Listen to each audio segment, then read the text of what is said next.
Venimos con los pero muy bueno, gloria a Dios, aquí estoy, ya me siento un poquito mejor, estoy comiendo una frutica, si está con una gripe normal, hermano, no se asusten. Pero sí me acostó un poquito, ahorita todavía me siento así como sudoroso, realmente, pero no me lo quería perder, quería estar aquí con ustedes y pues escuchar el tema, ¿verdad? Que sí me interesa bastante. Entonces, Jay, si ustedes quieren igual, de gloria a Dios, podemos orar ahora, yo puedo orar, puedo hacer una oración. Sí, sí. Sí, por favor, para introducir la reunión y te agradecemos mucho y deseamos que te sientas mucho mejor. Claro. Muchas gracias, de verdad. Adelante, José. Con la oración, hermano. Sí, señor, con la Okay. oración. Ok, ya lo entendí, es que estaba desintonizado. Bueno, en el nombre del Padre, el Hijo y el Espíritu Santo. Uy, me apagó la luz. Buen Dios, te damos gracias, Señor, en esta noche, porque nos has reunido, Señor, en tu presencia. Altísimo Señor, tú que lo sabes, que nos conoces, ves las intenciones de nuestro corazón, ves el esfuerzo que cada uno de nosotros, Señor, hacemos, los hermanos que no están, oramos por ellos también, Señor, para que de alguna manera los guardes, Señor. Sabemos que no todos podemos estar, tal vez por algún motivo, pero los que estamos aquí, Señor, te pedimos que tu Espíritu Santo nos ilumine, nos guíe a toda verdad. Podamos, Señor, entender y cada día enriquecer, Señor, nuestro conocimiento en ti. Que seamos, Señor, los que realmente reflejamos esa luz, Señor, que tú quieres. Que vayamos como el alba, Señor, cada día, Señor, eh, en luz, Señor, hasta que el día es perfecto, hasta que tu luz, Señor, cura todas nuestras áreas. Y te pedimos, Señor, también que nos abra, Señor, el entendimiento para cada día, Señor, agradarte solamente a ti, Señor, no a los hombres. Ser merecedores, Señor, de estar en pie delante de ti, de amar cada día más, Señor, reflejar ese amor que tú tienes con nosotros, Señor, y que podamos, Señor, eh, gozarnos siempre, Señor, en tu presencia, en estas actividades, Señor, que nos enriquecen, para nosotros, Señor, es algo grato, nos gozamos siempre, Señor, en todo lo que, todas las áreas, Señor, que podamos, Señor, enriquecer para tu gloria y para tu honor. Bendecimos a todos los que estamos aquí, Señor, presentes. Y pues te pedimos, Señor, que sea para, Señor, glorificar tu nombre, Señor, en todo momento, Señor, que podamos aprender, que podamos valorar, Señor, este tiempo y que todos los hermanos, Señor, podamos gozar, Señor, en esta, en esta tema, Señor, que tú has puesto, Señor, en nuestros líderes, Señor, para que nosotros los que tal vez vamos, Señor, aprendiendo, este, tengamos ese enriquecimiento, Señor. Te lo pedimos todo en el nombre poderoso, que es sobre todo nombre, en el nombre de nuestro Señor Jesucristo. Amén. Amén, Josué. Muchísimas gracias. Que el Señor te bendiga. Amén. Y bueno, yo creo que Adriana, podemos darle el pase al profesor entonces. Claro que sí, profesor José, bienvenido. Le damos el pase, estamos en sus manos. Gracias, Adriana y don Carlos, muchas gracias. Y buenas noches a todos los hermanos que están ahí conectados. El tema de hoy tiene que ver con un movimiento que ha tomado fuerza en estos últimos años y vamos a denominarlo movimiento mesiánico, ¿no? Movimiento mesiánico, porque consultando con algunas personas que saben más que uno, hay diferentes tipos de movimientos mesiánicos o comunidades mesiánicas. Hay de todo. Pero vamos a referirnos a ellos como el movimiento mesiánico. Y no solamente eso, sino su penetración en la iglesia. vamos a hablar acerca de los orígenes y vamos con la presentación. ¿Cuáles son los orígenes de este movimiento mesiánico? Ya tienen la presentación, ¿verdad? Ok. En realidad, los orígenes, algunos los datan inclusive en el siglo XIX, 1800, en Inglaterra, con un grupo de judíos que se convirtieron al cristianismo, pero bueno, vamos a hablar desde final, más o menos mediados de los 60, inicio de los 70 para acá, que es, digamos, que atañe a Costa Rica y a Latinoamérica. Y más o menos en esos años surge, primeramente en los Estados Unidos y, y dentro del mundo evangélico, un movimiento llamado Judíos por Jesús. Este grupo eran realmente judíos norteamericanos que conocieron a Jesús en iglesias evangélicas. Entonces sus orígenes no son tan malos, digámoslo así, sin malas intenciones. Lo que ellos querían eran, sí, creyeron en Jesucristo, pero ellos quieren mantener su identidad judía, pero ahora desde su fe, desde la fe ahora que tienen en Jesucristo el Mesías, ¿no? Entonces ellos dicen, algunos, tal vez es una diapositiva antes, ellos dicen que son los verdaderos, muchos de ellos dicen que son los verdaderos creyentes y deciden identificarse con el nombre de mesiánico. No quieren identificarse con cristianos evangélicos, sino con el nombre de mesiánico. Estamos hablando de los judíos cristianos, o sea, judíos de raza. Y el propósito para llamarse así y para llamarse, digamos, no creyentes evangélicos, sino se llamaron mesiánicos, es con el fin de ganar a otros judíos para Cristo. Y en esa forma que guardan ellos para ganar a otros judíos para Cristo, ellos mantienen la dieta alimenticia de la Torá, expresada en Levítico, y guardan las fiestas judías y ciertas formas de vestir. Ok, es más o menos lo que dijo Pablo en el siglo I, que me he hecho judío para los judíos y gentil para los gentiles. Más o menos esa es la idea. Entonces vemos que en su propósito original, su motivación no es mala en sí. La idea es querer ganar a otros judíos para Cristo. En la otra diapositiva, ahí hay una declaración de un judío, de un rabino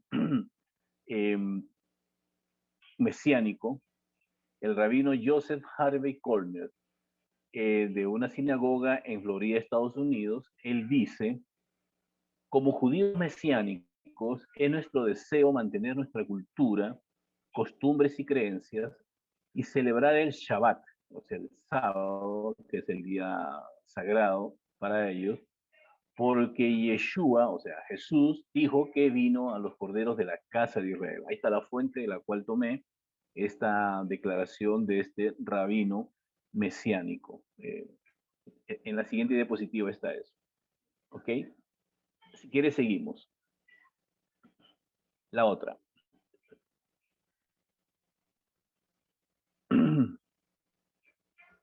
Ok.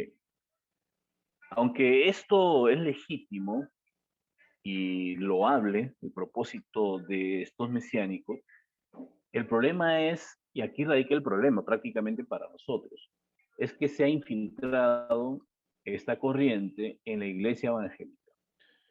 Y no solamente, digamos, como llamarse mesiánico o tenerlo como una opción, como una denominación, tal vez como algunos quisieran que se le llame, sino que también ellos, aunque no son judíos, estamos hablando ya de la penetración en las iglesias evangélicas, tanto en los Estados Unidos como en Latinoamérica. Entonces, aunque no son judíos, entonces comienzan estos mesiánicos, estos mesiánicos, no judíos, sino estos mesiánicos, a guardar las dietas levíticas, a guardar las fiestas judías que nosotros los gentiles no tenemos que celebrar, También hay que añadir que ellos comienzan a cambiar su vestimenta, ya comienzan a usar la kipá, y también, sin alusiones personales, se dejan crecer la barba y comienzan a vestirse con algunos atuendos disque judíos, ¿no?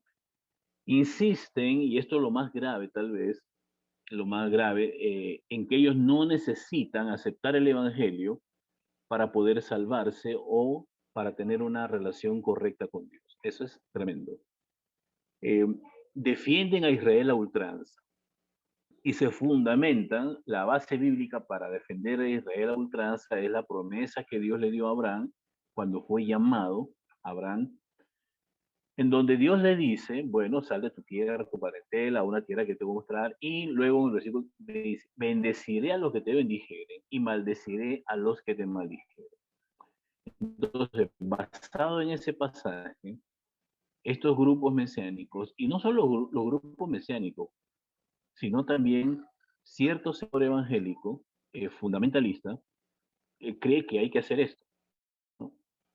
O sea, cree que aunque haga lo que haga Israel, hay que bendecirlo. Aunque haya hecho una injusticia, aunque la mayoría del pueblo judío en este tiempo no crea en Dios, entonces ellos dicen hay que bendecirlo porque la Biblia dice eso. Pero bueno, esa es una característica de este movimiento mesiánico y también de muchos grupos fundamentalistas que apoyan al Estado de Israel moderno, al pueblo de Israel, basado en este pasaje. Que bueno, no voy a detenerme en esto porque habría que hablar un poquito más acerca de esta cuestión, cuál es el papel de Israel, pero más adelante seguramente voy a hablar acerca de quién es el verdadero Israel, porque eso tenemos que aterrizarlo de una vez por todas para ver lo que la Biblia dice con respecto a quién es el verdadero Israel actualmente. Continuamos. Otra de las cosas que ellos hacen es, una vez que te convencen de que tú eres judío, que tienes ancestros judíos, entonces se cambian el nombre y buscan una supuesta genealogía judía en la familia, ¿no? Eso está en la siguiente diapositiva. Entonces, comienzan ellos, por ejemplo, Rodríguez. Okay. Entonces lo encuentran a don Carlos por ahí, uno de estos mesiánicos, y le dicen, usted es el apellido Rodríguez. Fíjese que Rodríguez es un apellido sefardita. Entonces usted tiene raíces judías. Y los que son así como no tienen fundamento bíblico, o los que no están bien fundamentados en la palabra de Dios, se emocionan y dicen, soy judío entonces. Y entonces ya hay como un orgullo de pertenecer a una familia judía, ¿verdad? Cuando en realidad pues no es cierto, pero comienzan por ahí para engañarlos o para levantarles el ego, y por ahí comienza el gusanillo para después llamarlos, ¿no? Para después invitarlos, mire, usted es judío, usted no tiene por qué reunirse los domingos, porque el domingo no es el día del Señor, el día del Señor es el sábado, etcétera, etcétera. Luego también comienzan a buscar apellidos judíos para engañar a las personas y decirle que sus antepasados eran judíos, por lo tanto, ellos también son judíos. Y lamentablemente, pues esto no es cierto, ¿no? Y todo esto que les he estado diciendo es lo que Pablo llama fábulas judaicas, ahí en Tito 1, 5, 16, y voy a leerlo. Tito, la carta de Pablo a Tito, capítulo 1, versículos, no voy a leer desde el 5 porque es bastante, pero voy a leer desde el versículo 13, ¿ok? Dice, este testimonio es verdadero, por eso repréndelos duramente para que sean sanos en la fe y no atiendan a fábulas judaicas ni a mandamientos de hombres que se apartan de la verdad. Todas las cosas son puras para los puros, pero para los corrompidos e incrédulos nada es puro, pues hasta su mente y su conciencia están corrompidas. Profesan conocer a Dios, pero con los hechos lo niegan, siendo abominables y rebeldes, reprobados en cuanto a toda buena obra. Entonces, había un problema en la iglesia de Creta, donde Tito está ministrando, y habían estas famosas fábulas judaicas, ¿no? En donde justamente casi que lo mismo que estamos viendo ahora, ya se daba en el siglo I. De hecho, hermanos, bueno, estoy hablando de la diapositiva siguiente, quien está manejando las diapositivas.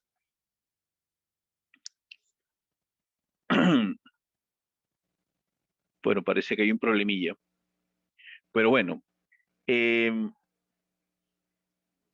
hecho, la primera carta que se escribe en el Nuevo Testamento es Gálatas, aproximadamente entre el año 48 y año 49.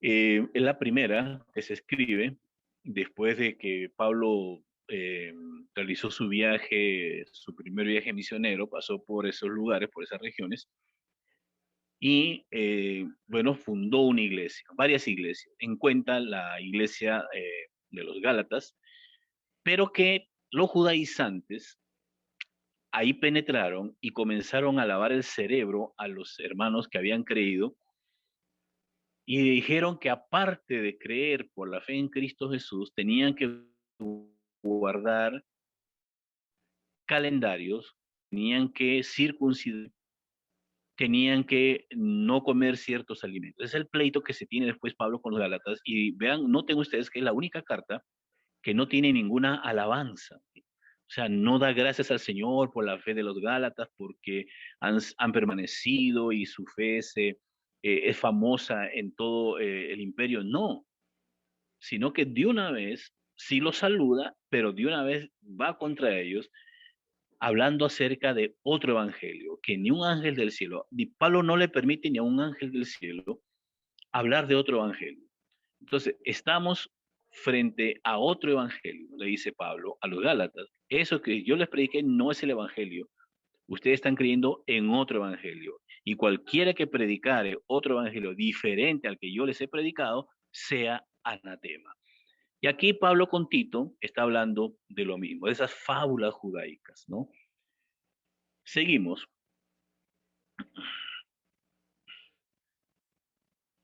Ok. Vamos a hablar ahora acerca de lo que ellos consideran que debe ser la alimentación. Ya no estamos hablando de judíos propiamente, de raza, Disculpe, convertidos al cristianismo. Sí, profesor, disculpe, no sé si Selenia nos dice qué le está pasando con las diapositivas, tal vez se le pueda ayudar. Exactamente, tuve un problemita. Se me desconfiguró un toquecito. Entonces, van por la alimentación, ¿verdad? Por ahí van. vamos por la alimentación, correcto. Es la diapositiva número 6. Correcto. Ok, voy a Tranquila. ir hablando ya después, seguramente cuando Selenia arregle eso, pues ahí ahí va a poner la diapositiva correcta. Cualquier cosa, de todas maneras, pues esto, qué bueno, y lo felicito a la iglesia, lo está subiendo a YouTube. ¿Cierto, don Carlos? Así es.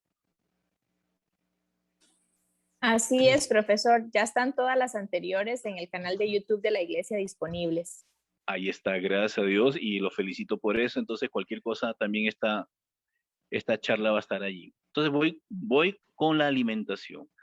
Recuerden, estamos hablando no de judíos, sino ya de personas que no son judías, pero que se han dejado, como dice el apóstol Pablo, los Gálatas se han dejado hipnotizar, se han dejado hechizar. En una versión dice hechizar. ¿Quién los hechizó? Gálatas, insensatos. ¿Quién los hechizó? ¿Verdad? Entonces, hay gente, lamentablemente, dentro del mundo cristiano evangélico que de alguna manera, por alguna razón, se han dejado hipnotizar por, por estos grupos y están volviendo a los rudimentos, como dice Pablo los Gálatas. Y uno de esos rudimentos es la alimentación. Entonces, estos hermanos, bueno, no sé si llamarlo hermanos realmente, pero bueno, estas personas que no son judías comienzan a hacer diferencia entre alimentos puros e impuros. Ya qué tremendo. Ya el chicharrón, para nada, porque ese es animal, es comida impura. Y según Levítico 11 y Deuteronomio 14, del 1 al 21. Dicen ellos, pero de todas las dietas que hay, de todas las dietas hay una que nuestro Padre Eterno estableció y que Él nos recuerda una y otra vez en sus escrituras, hablando de Levítico 11 y Deuteronomio 14. Y ellos vuelvan a decir, nuestro Padre es el creador de todo el universo, creador de todas las plantas y todos los animales. Y dentro de su creación, Él designó cuáles de ellos deben ser parte de nuestra alimentación y cuáles no.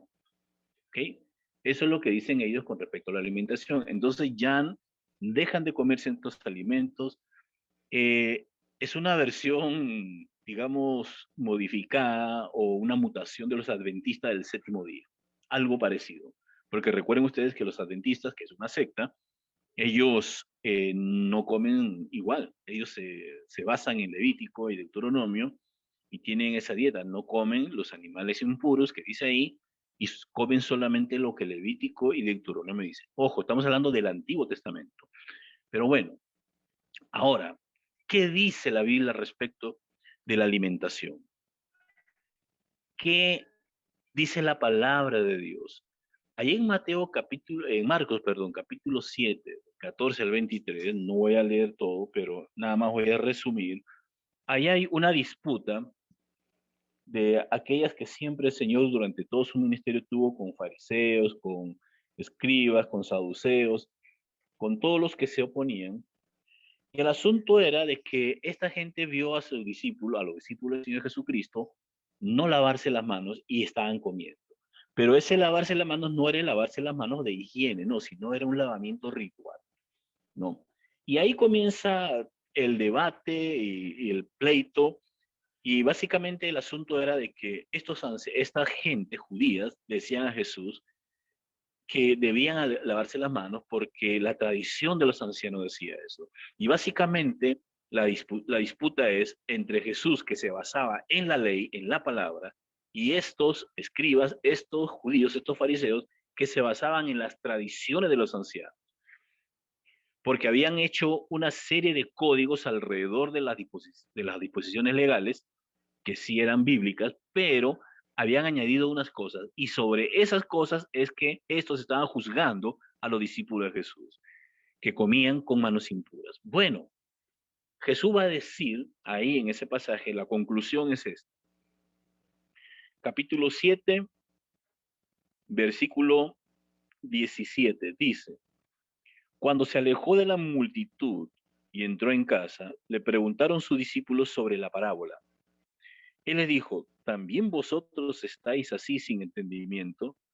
¿No entendéis que nada de fuera que entra en el hombre lo puede contaminar, porque no entra en su corazón, sino en el vientre y sale a la letrina? Esto decía, declarando limpios todos los alimentos. Ahí está. Declarando limpios todos los alimentos. Y si ustedes ven más adelante en el pasaje de Hechos capítulo 9 y 10, especialmente el 10, cuando Dios prepara a Pedro para el encuentro con Cornelio, ¿se acuerdan ustedes cuando había hambre, era mediodía, y Pedro tiene una visión de un lienzo con animales y todo tipo de animales, puros e impuros, y una voz le dice, Pedro, mata y come, y Pedro como buen judío dice, no señor, porque eso es impuro, no puedo comer de eso, 3 veces.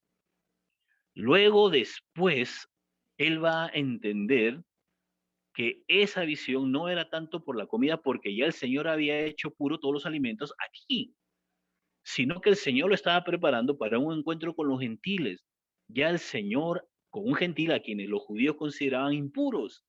Entonces, ya el Señor había hecho puro todos los alimentos y Pedro entiende después, le cae la peseta de que este asunto es una preparación para un encuentro con los gentiles. Entonces, otro pasaje es Colosenses 2, 16 al 19. No se debe juzgar a nadie por cuestiones de comida o bebida. También había un asunto en la iglesia de Colosas de comida, ciertas influencias judaizantes. Entonces, ahí en Colosenses 2, capítulo 16 al 19, voy a leerlos, dice lo siguiente.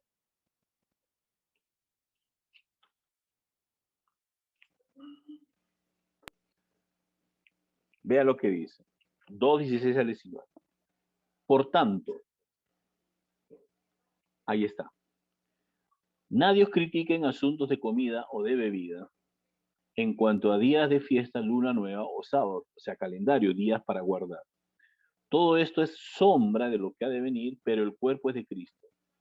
Que nadie os prive de vuestro premio haciendo alarde de humildad y de dar culto a los ángeles, metiéndose en lo que no ha visto, hinchado de vanidad por su propia mente carnal, pero no unido a la cabeza, en virtud de quien todo el cuerpo, nutriéndose y uniéndose por las coyunturas y ligamentos, crece con el crecimiento que da Dios. Entonces, ¿qué es esto? Bueno, hermano, para estas personas, para estos grupos, es más fácil guardar ciertos ritos, dejar de comer cosas, vestirse diferente. Es más fácil eso que estar unido a la cabeza que es Cristo, según el versículo 20 al 23.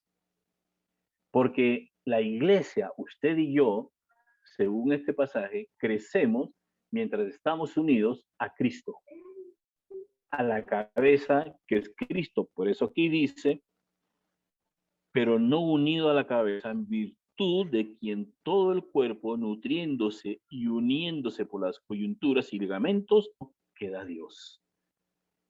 Entonces, para estos grupos, creo yo, intuyo, y creo que es así, es más fácil cumplir ciertos ritos, ciertas disposiciones legales, que estar 100% comprometido con Cristo. No hay nadie, vean lo que dice esta última frase, no hay nadie que habiendo dejado de comer carne de cerdo u otras cosas, haya dejado de pecar o ser más santo. No. El que no tome café no me hace mejor que el que toma café. Si a mí me gusta el chifrijo, si a mí me gusta el vigorón, no me hace más pecador que aquel que solamente come, que es vegetariano, ¿no? Eso no es así según el pasaje. A mí me hace, digamos, yo voy creciendo a la medida de Cristo, a la estatura de Cristo, siempre y cuando esté unido a la cabeza, que es Cristo Jesús. Seguimos. Pablo concede que uno puede dejar de comer ciertas cosas, pero no en virtud de que eso nos haga más santos, sino para evitar escandalizar a ciertas personas. Y eso es lo que dice Romanos 14, 21. No voy a leer esto, solamente voy a resumirlo. Pero sí voy a pedir que alguien, por favor, me busque 1 Timoteo 4, 1 al 5, eso sí quiero que lo lean. Pero en Romanos 14 al 21, está hablando acerca de la comida, un problema de días y de comidas, de guardar días y de comidas. Entonces, habían algunos que eran maduros en la fe y decían, bueno, el comer esto a mí no me afecta. Sin embargo, Pablo va a decir que no es tanto por la comida en sí, sino para evitar que mi hermano débil, que sí considera que comer eso es malo, caiga. Si yo estoy comiéndome, ¿verdad? Chancho con yuca, chicharroncitos con yuca, qué rico, o con patacones, qué rico. Pero de repente hay un hermanito por ahí nuevo y que tal vez, y eso pasa, leyó Levítico y él todavía no le han explicado que esos libros pertenecen a una época que ya no, las disposiciones literalmente no nos afectan a nosotros, pero para él tal vez sí. Entonces llega y dice, bueno, hermano, ¿usted qué está haciendo? Está comiendo algo que la Biblia prohíbe. Entonces, para evitar eso, entonces Pablo dice, mejor abstenerse de eso. Es decir, para evitar escandalizar a ciertos hermanos. Eso, digamos, yo puedo comer, pero si hay alguien que le afecta, mejor me abstengo. ¿Quién tiene 1 Timoteo 4, 1 al 5? Y que me lo pueda leer, por favor.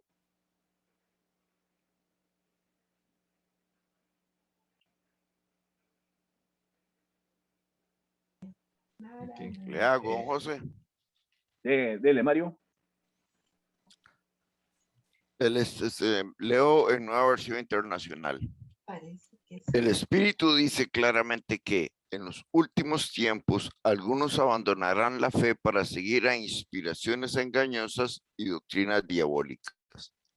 Tales enseñanzas provienen de embusteros hipócritas que tienen la conciencia encallecida. Wow, qué rudo. Prohíben el matrimonio y no permiten comer ciertos alimentos que Dios ha creado para que los creyentes, conocedores de la verdad, los coman con acción de gracias.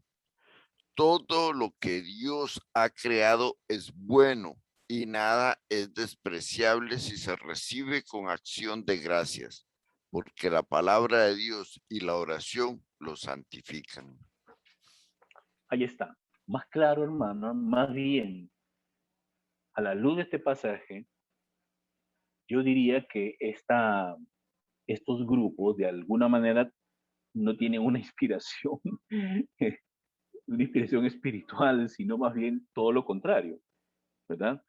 Porque habla de los últimos tiempos, obviamente los últimos tiempos desde el siglo I hasta el día de hoy, pero ya desde ahí, desde ese momento, dice que algunos van a apostatar de la fe, escuchando qué cosa, a espíritus engañadores y a doctrinas de demonios. Como vamos a ver más adelante, en mis conclusiones, voy a hablar acerca de la conclusión, acerca de qué considero yo que es este grupo, pero no me voy a adelantar. Pero basta este texto para darnos luz de qué lado están, de qué lado están. Continuamos con la otra diapositiva. Vamos a ver con el calendario, las fiestas. Insisto, no son judíos la mayoría, bueno, no, todos en realidad, todos los que pertenecen a este grupo, excepto los judíos que se convirtieron y guardan sus tradiciones y con el propósito de ganar, de atraer a otros judíos para Cristo, pero la gran masa de estos movimientos mesiánicos no son judíos. Y por lo tanto, nosotros los gentiles no estamos obligados a guardar fiestas, a guardar el calendario judío. Sin embargo, estas personas que están dentro del movimiento mesiánico, sí los guardan. Y vean las festividades que hay en estas congregaciones mesiánicas, que ellos los guardan, según dicen ellos, dadas por la Torá. No, y sí, es ciertamente dada por la Torá. Comenzamos con el sábado, día de reposo. Para ellos ya no es el domingo, es el día de reposo. El sábado es el día de reposo, el día del Señor inclusive. Entonces, cuando uno conoce a estas personas que estaban en una iglesia, luego se pasaron al mesianismo, y usted ya los ve guardando el Shabbat. Ya hasta sus nombres en sus redes sociales están en hebreo, y comienzan a saludarse y a bendecir el sábado y todo lo demás. Yo digo, ¿pero qué le pasó? Bueno, pasó esto. Se pasaron de este lado a este lado. De mi punto de vista, retrocedieron. Les pasó lo que dice el apóstol Pablo. Comenzaron por la fe y terminaron por las obras de la ley. Después guardan Hanukkah, la fiesta de las luces. Hanukkah coincide interesantemente con la Navidad. El año pasado justamente estaba ahí, bueno, uno ve en las redes sociales, Facebook, ¿no? Nos manda saludos y de repente un amigo, espero que sea mi amigo todavía, porque he hablado tanto de esto, y dice, feliz Hanukkah. Digo, ¿qué es esto? Feliz Hanukkah. Y otros ahí le contestan, ¿verdad? Feliz Hanukkah. Y resulta que Navidad coincide con Hanukkah, pero no es lo mismo, porque en Hanukkah se celebra o es en memoria de la edificación del segundo templo, o también se rememora las victorias de los judíos macabeos en contra de Antíoco Epífanes, ¿no? Las victorias macabeas. Se celebra Hanukkah. Y ellos no son judíos, pero lo celebran. Pesach. ¿Qué es Pesach? La Pascua. La Pascua judía. La que celebró el Señor con sus discípulos. Esa es la Pascua. y de la que de ahí deriva la práctica de la Cena del Señor o la Santa Cena como la conocemos nosotros. Después guardan Shavuot. ¿Qué es esto? El festival une la entrega de la Torah en el Sinaí con la entrega del Espíritu Santo en Jerusalén. O sea, según ellos es el equivalente entre el momento cuando Dios entrega la ley a Moisés y el momento cuando el Espíritu Santo desciende sobre los 120 en Hechos capítulo 2. Tratan de hacer un enlace, ¿verdad? Una mezcla ahí entre judíos y cristianos. También celebran el Rosh Hashanah, el día de toque de trompetas, instituido en Levítico 23, 24 y 25, en la que se ordena el toque del shofar para llamar al pueblo al arrepentimiento. Por eso es que ustedes ven, no solo en los grupos mesiánicos, sino que también ven en algunas iglesias algunas prácticas de danza, de vestimentas, de shofars. Hasta el arca del pacto de la alianza tienen al frente, ¿no? Ahí, y hay gente danzando alrededor del arca y tocando shofares. Hermanos, no por hacer eso van a ser más aceptos. No por tocar shofar, Dios va a preferirlos más a ellos que a los que no tienen shofar. Hay iglesitas y congregaciones nuestras que apenas tienen una pandereta. Y que ellos y nuestros hermanos con pandereta va a haber lo va a aceptar más a estos con shofar que a nuestros hermanos con pandereta. Eso no es cierto. El día de Sukkot, la fiesta de los tabernáculos, que es una fiesta, una de las tres grandes fiestas judías, que es Pascua, Sukkot, y la otra es, seguimos en la otra diapositiva, la fiesta de los tabernáculos. Ok. Ok. Ahora, ¿qué dice la Biblia con respecto a esto? La siguiente diapositiva. Nosotros los creyentes no nos guiamos por un calendario. No, está bien la anterior, hermana, disculpe, esa es. Nosotros no nos guiamos por ese tipo de calendario judío porque no somos judíos. En la palabra del Señor encontramos solamente dos ordenanzas, Santa Cena y bautismo, que fue ordenado por el Señor, ¿no? Y si recordamos, lo hacemos en memoria del Señor, por ejemplo, lo que es la Semana Santa, lo que es Navidad, que no es fiesta ni judía y una fiesta tardía cristiana, pero está bien, hay que celebrarla porque se celebra el día que Dios se hizo hombre y sucedió un momento, fue algo histórico, pero no somos judíos, no tenemos obligación de seguir el calendario del Antiguo Testamento a los judíos. Para nosotros es relevante, por ejemplo, el domingo, no por el domingo en sí, porque la iglesia que fue judía en un principio, comenzó poco a poco, desde muy temprano, a desligarse de guardar el sábado e ir guardando gradualmente, poco a poco, el domingo, el primer día de la semana. ¿Y por qué? Porque ese día Cristo resucitó.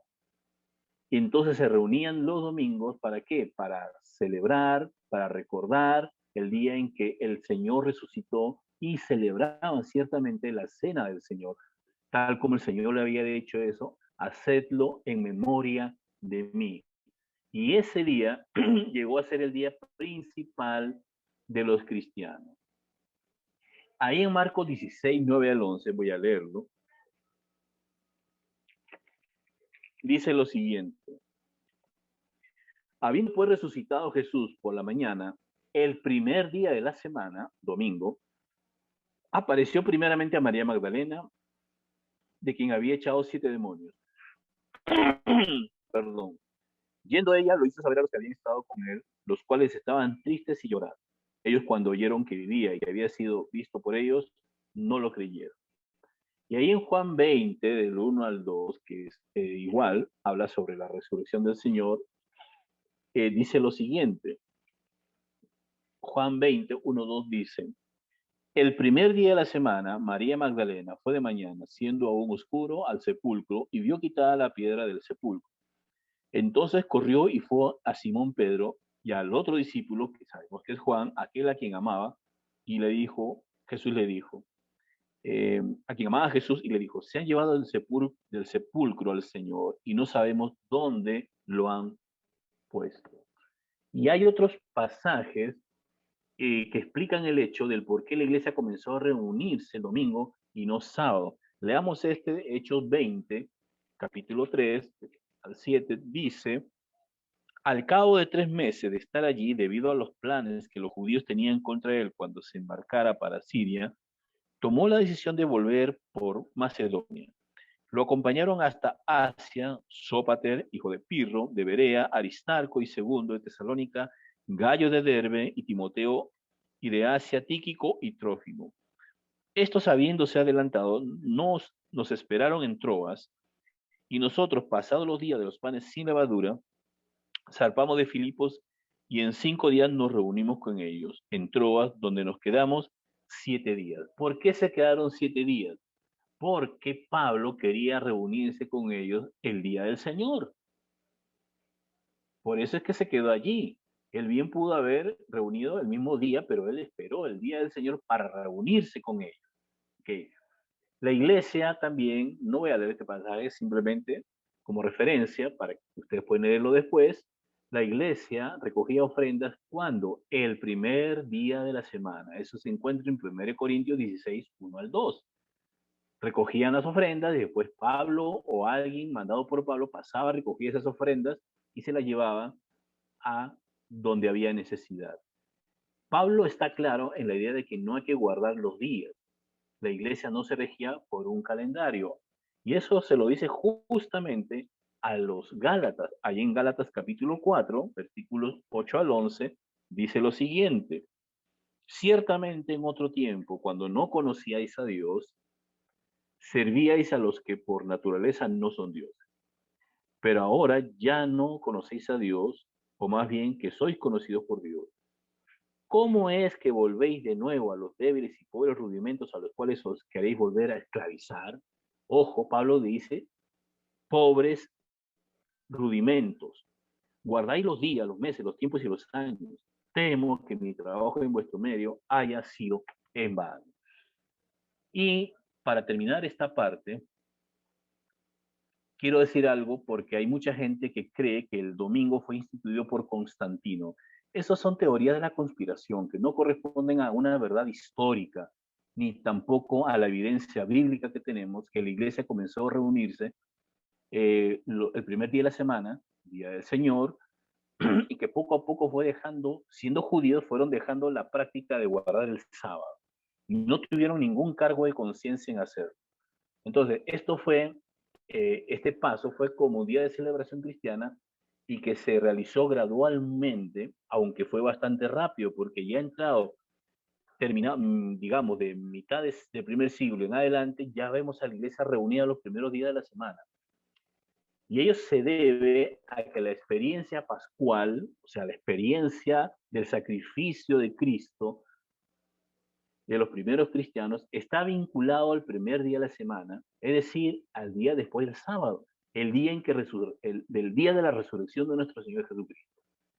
En ese contexto, Apocalipsis 1:10 habla ya del día del Señor como día especial de alabanza. Claramente en Apocalipsis capítulo 1:10, ahí se identifica el primer día de la semana como día del Señor. En Apocalipsis 1:10.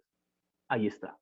Cuando habla de la visión, estando yo en el día del Señor, el primer día de la semana, el día del Señor, dice Juan específicamente, él tuvo una visión y ahí relata toda la visión que tuvo en el Apocalipsis. Y quiero, para terminar esta parte,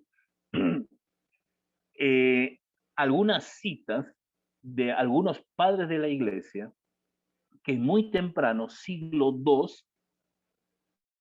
ya ellos hablaban del día del Señor. Esto para desmentir históricamente de que Constantino fue el que instituyó el día del Señor. No, ya la iglesia guardaba el día del Señor. Estoy en la diapositiva 12, Selenia. Dicen, Los que dice Ignacio de Antioquía, que vivió en el siglo segundo y que posiblemente haya sido discípulo de uno de los apóstoles. Los que vivían según el orden de cosas antigua han pasado a la nueva esperanza, no observando ya el sábado, sino el día del Señor, en el que nuestra vida es bendecida por Él y por su muerte. Ignacio de Antioquía, siglo II. Justino Mártir, que también pudo haber sido discípulo de Juan o de alguno de los apóstoles, que vivió entre el 100 y el 165 después de Cristo, dice, pero el domingo es el día en el que todos nosotros hacemos nuestra común reunión, porque es el primer día, el día en que Dios, habiendo forjado un cambio en la oscuridad y las cosas, hizo el mundo, y el mismo día en que nuestro Salvador Cristo Jesús se levantó de la muerte. En una fuente, Primera Apología de Justino, capítulo 67. Y 3 citas más de los padres de la Iglesia. Orígenes de Alejandría, también siglo II, dice, en domingo no se debe hacer ninguna de las obras del mundo. Absténgase de todos los trabajos de este mundo y guárdense libres para las cosas espirituales. Vayan a la iglesia, escuchen las lecturas y las predicaciones, mediten en las cosas celestiales. Esto es en una homilía, número 23, sobre Números, capítulo 4. Cipriano de Cartago, no Cartago aquí, no era hincha de Cartaguito, no, Cartago quedaba al norte de África. Siglo III, dice Cipriano de Cartago, el octavo día, que es el primer día después del Shabbat, y el día del Señor.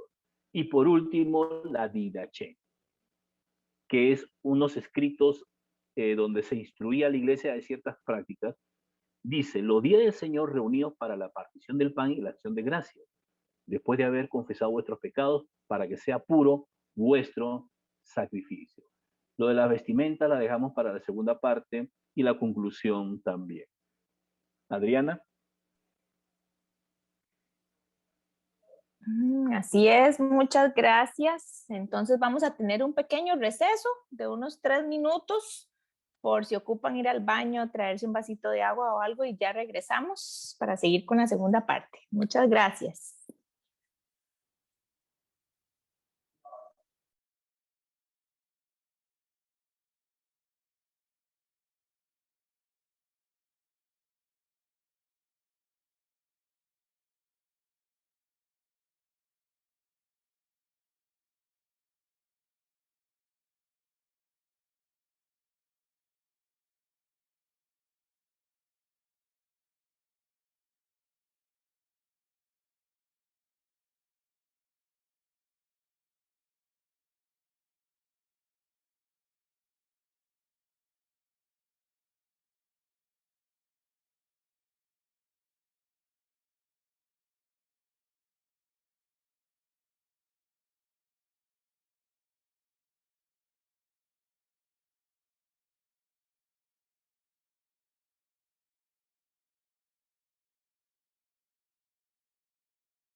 Bueno, volvemos. Recuerden enviarnos sus preguntas, ya sea por el chat de aquí de Zoom o también por el WhatsApp de la iglesia que se los puse ahí en el chat para todos. Así es que estamos esperando sus preguntas para ahora, después de la segunda parte, entonces iniciar respondiéndoles todas sus inquietudes. Así es que adelante, profesor, seguimos con usted.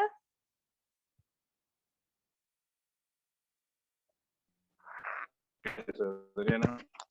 Uh-huh. Seguimos. Vamos con la vestimenta. Ya hemos visto los alimentos. Hemos visto el calendario que ellos guardan. Y hemos visto la respuesta bíblica frente a esa pretensión de querer imponer vestimenta y guardar ciertos días. Comidas y ciertos días, como el sábado especialmente. Pero vamos con la vestimenta. Una vez que usted lo convence de que usted es un judío o tiene ancestros judíos, entonces poco a poco van cambiando algunas cosas, ¿no? Ya no guarda domingo, su vocabulario va cambiando, ya no le dicen Dios te bendiga, sino pues shalom, ya le dicen que el Eterno te bendiga, ya no dicen Jesucristo, el Señor Jesús te bendiga o Jesucristo es el Señor, sino comienzan a hablar de Yeshua HaMashiach y comienzan a enviar un acento disque hebreo, ¿verdad? Y también comienzan a usar la famosa kippah. La kippah es esa cosita media redondita, parecida a la que usa el Papa y los cardenales. Y el Talmud, la razón del por qué ellos usan kippah es esta. El Talmud dice que el propósito de uso de la kippah es recordarnos de Dios, que es la autoridad suprema por encima de nosotros. Entonces, llevar puesto una kippah es proclamar estoy orgulloso de ser judío, básicamente. Sin embargo, la kippah en España en el siglo XV no era usada por todos los judíos. O sea, es una costumbre muy tardía. No es que la kippah se usó, por ejemplo, en la época de Jesús. Ustedes han visto que en la época de Jesús no usaban kippah, se cubrían totalmente con un manto, pero no usaban kippah, ni los rabinos, ni siquiera los mismos judíos. Ellos no usaban esto. La kippah es una costumbre muy tardía, edad media, tal vez. Por eso que es un vacilón, porque suena gracioso, porque en la película Ben-Hur, el amigo de Ben-Hur usa kippah. Algo que históricamente no es posible. Pero bueno, está bien. Ahí está. Entonces, decir que yo tengo que usar kippah porque eso es usanza judía, pues sí, pero es muy tardío. Ni siquiera en la época de Jesús o antes de Jesús usaban esto. Seguimos. También hay lo que se llama, dentro de los judíos, hay los hasidíes, que son los ortodoxos. De hecho, estaba viendo una película, una serie en Netflix de los ortodoxos. Una que es poco ortodoxa, que es de historia de una muchacha judía ortodoxa que sale y se huye, se va a Alemania. Y hay otra serie también, no me acuerdo de la familia Chekiel, algo así, también de cómo son las costumbres ahí. Pero bueno, resulta que estos hasidíes, uno de ellos, antes de que, digamos, que existieran estos movimientos hasídicos, la práctica de orar era como muy rígida. Entonces, esto dijeron, bueno, vamos a añadirle un poco de movimiento a esta cosa. Entonces comenzaron a moverse, ¿no? Para que darle un poco de movimiento a eso tan rígido, a esta forma de orar tan rígida que de los judíos. Y esto ingresa, esta práctica de estar así, orando en el templo, leyendo la ley, la Torá y moviéndose y todo lo demás, viene del siglo XVIII del este de Europa. O sea, todo esto para decir que muchas costumbres que supuestamente son judías y que vienen del Israel antiguo no es cierto, ¿no? Inclusive ni las comidas ni la dieta que actualmente en algunos grupos mesiánicos le dicen que hay que comer, no son ni siquiera levíticas, son del Talmud, son talmúdicas, o sea, posterior al libro de la ley. Entonces, ustedes han visto a estos judíos ortodoxos orando así, es porque querían darle como algo de movimiento, algo tan rígido, tan monótono que eran las oraciones de los judíos, y surgen estos hasídicos en el siglo XVIII en el este de Europa. Continuamos. Allí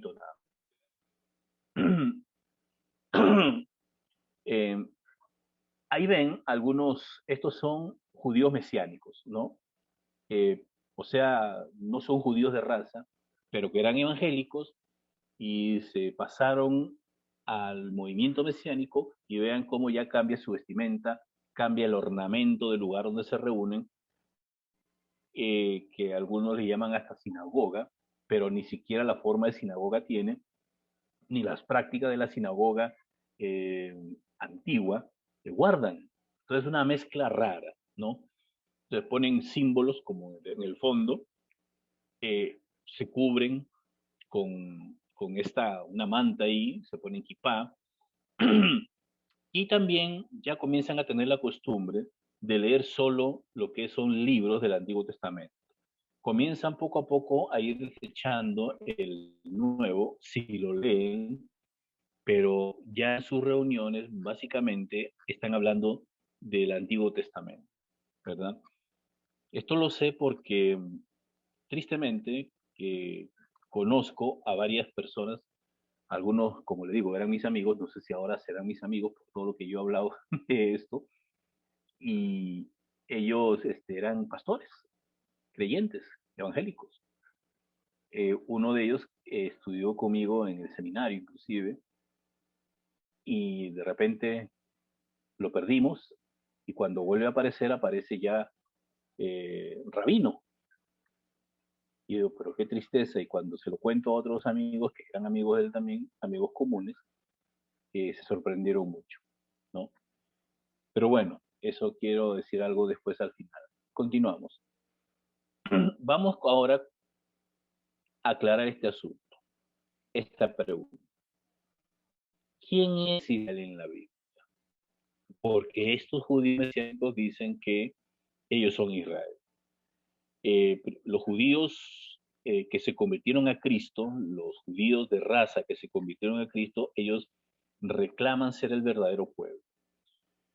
Los judíos mesiánicos, que no son judíos de raza, pero que se han pasado al movimiento mesiánico, también dicen que son el verdadero pueblo porque están guardando la ley, la Torá, la que Dios dijo que tenían que guardar.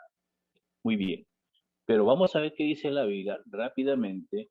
¿Quién es Israel en la Biblia? Bueno, ahí en Génesis 12, 1 al 3, tenemos que ir al principio, en el llamado que Dios le da a Abraham. El texto dice, Jehová había dicho a Abraham, vete de tu tierra, de tu parentela, y de la casa de tu padre a la tierra que te mostraré. Haré de ti una nación grande, te bendeciré, engrandeceré tu nombre, y serás bendición. Bendeciré a los que te bendigan, y a los que te maldigan, maldeciré, y serán benditas en ti todas las familias de la tierra.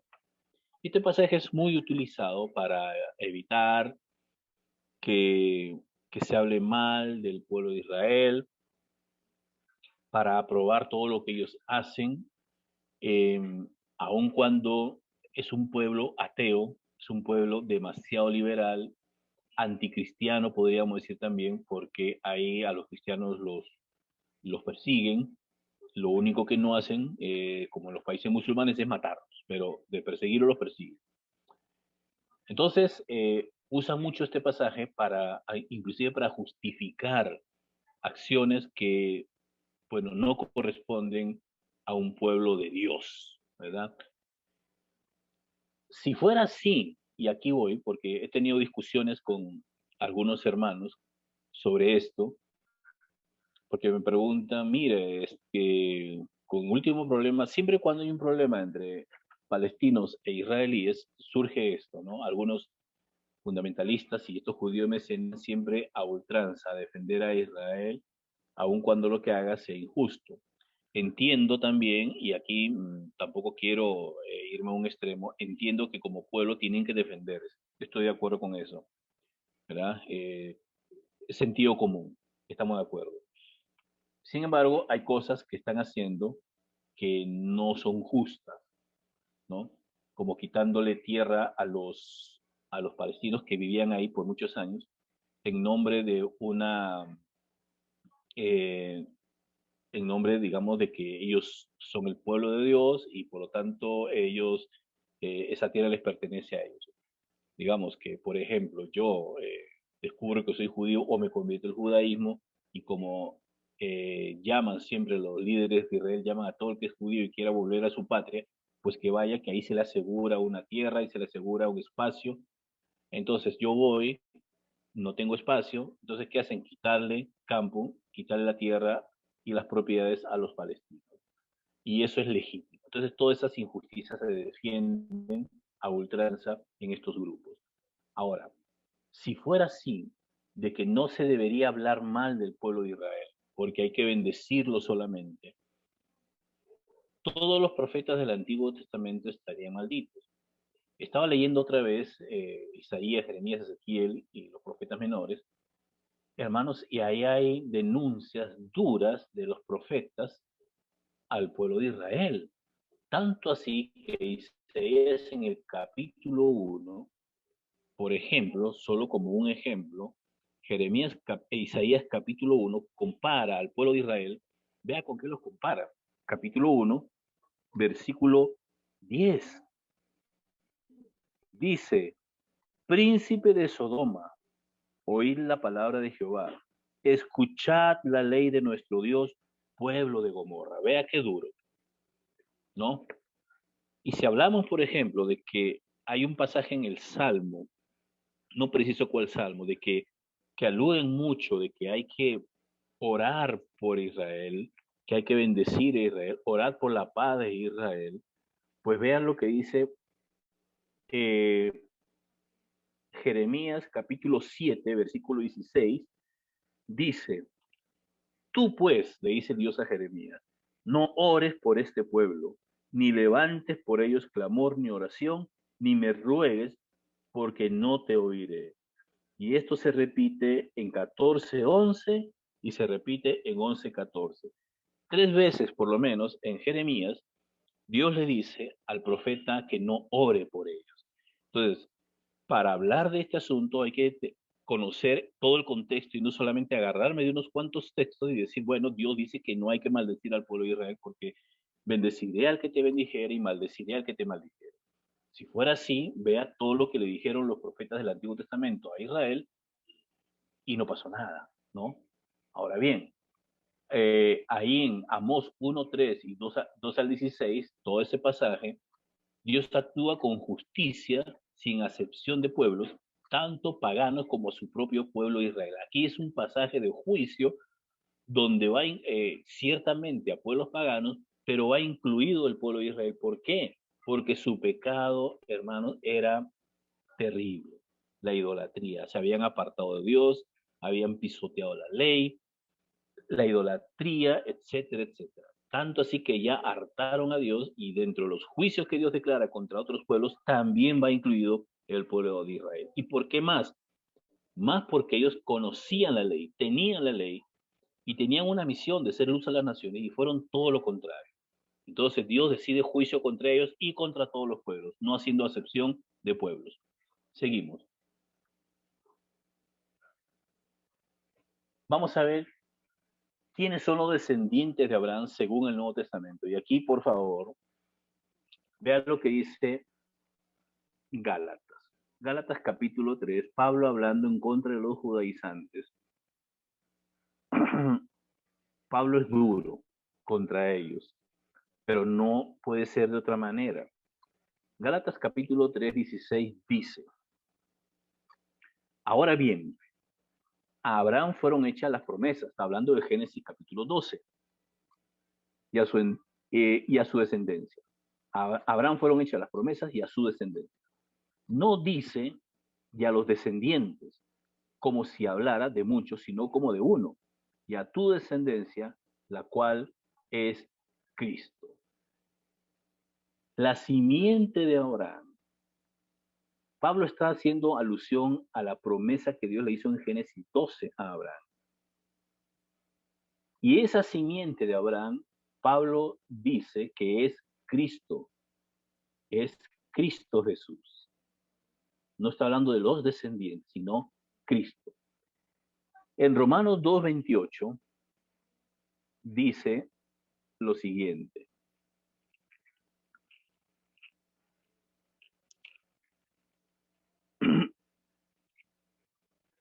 Romanos 2:28 y 29 dice: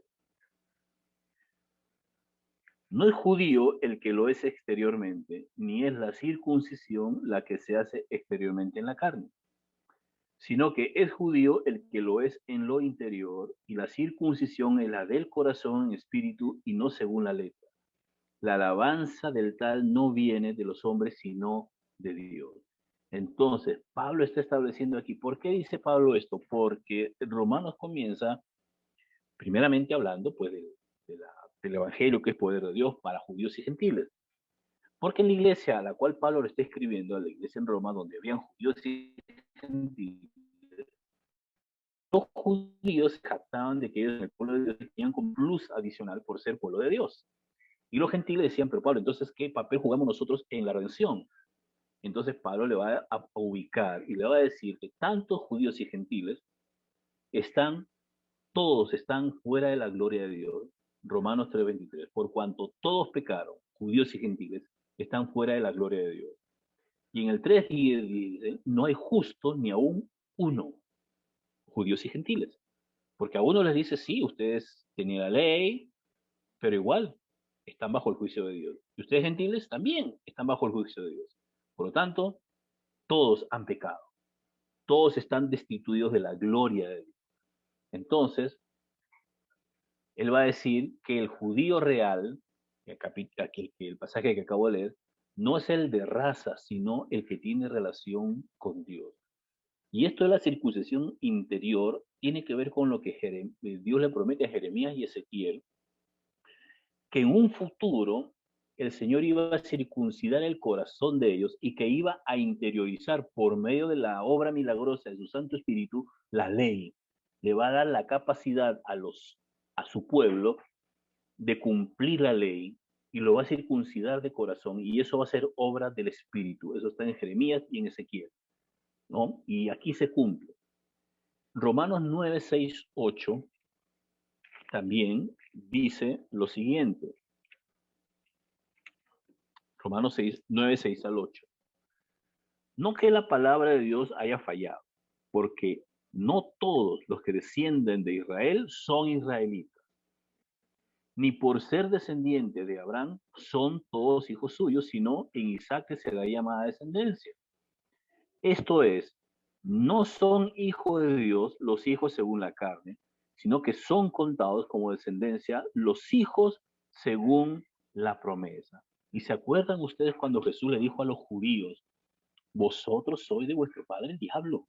Porque ellos se jactaban de que eran hijos de Abraham. Y Jesús le dice, no, ustedes son hijos de Satanás, hijos del diablo. Y también le dice el Señor a ellos en una parte, no digan que ustedes son hijos de Abraham porque Dios puede levantar hijos de las piedras. Entonces aquí Pablo dice, no todos los que descienden de Israel son israelitas. ¿Por qué? Porque Pablo anteriormente viene hablando acerca de la justificación por la fe, y que todo aquel que es justificado por la fe es hijo de Dios. Al ser justificado por la fe, tiene el Espíritu, y si tienes el Espíritu, eres hijo de Dios. Y si no tienes el Espíritu, no eres hijo de Dios. Así es sencillo. Gálatas 3, 24 y 29 dice lo siguiente. Dice, de manera que la ley ha sido nuestro guía para llevarnos a Cristo a fin de que fuéramos justificados por la fe. Ojo, justificados por la fe. Pero ahora que ha venido la fe, ya no estamos bajo un guía, o sea, la ley. Porque todos sois hijos de Dios por la fe en Cristo Jesús. Pues todos los que habéis sido bautizados en Cristo, de Cristo estáis revestidos. Y aquí viene el famoso pasaje, dice, ya no hay judío ni griego, no hay esclavo ni libre, no hay hombre ni mujer, porque todos vosotros sois uno en Cristo Jesús. Y si vosotros sois de Cristo, ciertamente descendientes de Abraham sois y herederos según la promesa. ¿Ven? Entonces, ¿quiénes son los descendientes de Abraham según el Nuevo Testamento? Bueno, los pasajes que acabamos de leer creo que son contundentes. Hay muchos más pasajes, pero por cuestión de tiempo no podemos ahondar en ellos. Pero esto es suficiente. Entonces, la ley, si bien es cierto, tuvo una función, pero la ley fue para llevarnos a Cristo. Una vez venido Cristo, entonces ya no lo necesitamos. Ahora es suficiente con creer en Jesucristo para ser justificados y ya no por cumplir las obras de la ley. Juan 1:12 es enfático y el Evangelio de Juan fue escrito unos evangelios posteriores, bastante tarde, que antecede inclusive a Gálatas, a Romanos y todo lo demás. O sea, es posterior a Gálatas, Romanos y todo lo demás. Y ahí dice en Juan 1:12. Juan 1, se me fue.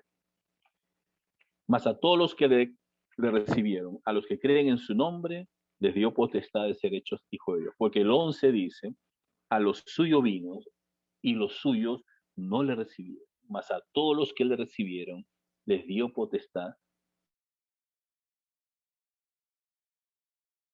de ser hechos hijos por Cristo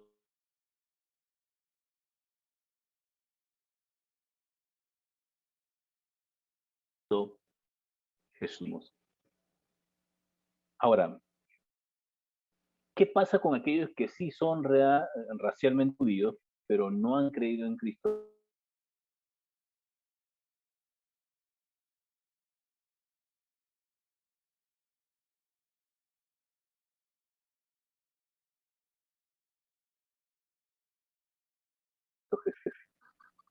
Le dijeron,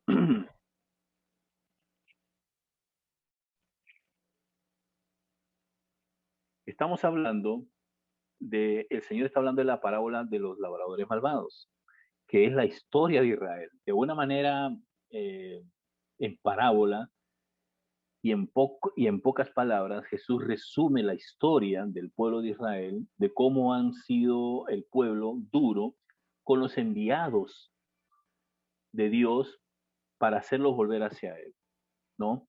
Y el versículo 40, hablando de que, bueno, mandó primero a unos siervos, mandó a otros y después manda a su hijo, a su heredero. Y ¿qué hacen con este heredero estos labradores malvados? Que obviamente Jesús le está diciendo que son ellos, los judíos. Dice, y tomándolo lo echaron fuera de la viña y lo mataron, al heredero, al hijo. Cuando venga pues el Señor de la viña, ¿qué hará aquellos labradores? Hacia el pueblo de Israel, los judíos, le dijeron, ellos mismos le respondieron, a los malos destruirá sin misericordia y arrendará su viña a otros labradores que le paguen el fruto de su tiempo. Pues Jesús le preguntó, ¿nunca leíste en las Escrituras? La piedra que desecharon los edificadores ha venido a ser cabeza del ángulo. El Señor ha hecho esto y es cosa maravillosa a nuestros ojos. Por tanto os digo, el por tanto es, ustedes saben, en una sentencia legal, primero se dicen los argumentos y después el por tanto, dice, por tanto os digo que el reino de Dios será quitado de vosotros. ¿Verdad qué duro es? Y será dado a gente que produzca los frutos del él, hablando de los gentiles, ya no judíos, sino gentiles, y el que caiga sobre esta piedra será quebrantado y sobre quien ella caiga será desmenuzado. Al oír sus palabras, los principales sacerdotes y los fariseos entendieron que hablaba de ellos. Claro, el Señor se la aplicó, el Señor era muy sabio para aplicarla.